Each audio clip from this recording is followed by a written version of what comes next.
Hello, ഇത് വെളിച്ചെണ്ണയാണ് കേട്ടോ. തണുപ്പ് കാരണം നല്ല പോലെ കട്ടായിട്ടുണ്ട്. അപ്പം അത് ഉരുക്കിയെടുക്കുകയാണ് രാവിലെ തന്നെ.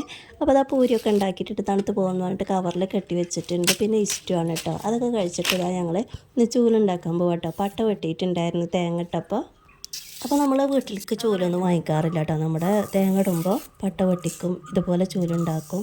അപ്പോൾ ഞാനും ഉമ്മയും കൂടെയാണ് ചൂലുണ്ടാക്കുന്നത്. എനിക്ക് എല്ലാവർക്കും തിരക്കാണില്ല, ഇതിനൊന്നും ഒഴിവില്ല. അപ്പോൾ നമ്മുടെ അമ്മമാരുടെ കൂടെ അതുപോലെയുള്ള പണിക്കൊക്കെ കൂടിയിട്ട് സംസാരിച്ചിരിക്കുമ്പോൾ അവർക്ക് ഒരുപാട് സന്തോഷമായിരിക്കും കേട്ടോ. അപ്പോൾ അതാ ഒരു ചൂലിനുള്ളത് ഉണ്ടാക്കിയിട്ടുണ്ട് കേട്ടോ. അതിൻ്റെ പോലെയാണ് ഈ കിടക്കുന്നത്. ഇത് നമുക്കിത് വെയിലത്ത് വെച്ച് ഉണക്കിയിട്ട് വേണം എടുക്കാനായിട്ട്. ഇതിനൊക്കെ ഉമ്മ പോയിട്ട് ചിക്കൻ ബിരിയാണി ഉണ്ടാക്കിയിട്ടുണ്ടായിരുന്നു കേട്ടോ. ഉമ്മാൻ്റെ ചിക്കൻ ബിരിയാണിയും ബീഫ് ബിരിയാണിയൊക്കെ അതുപോലെ ചെമ്പിലുണ്ടാക്കിയത് സൂപ്പർ ടേസ്റ്റാണ്.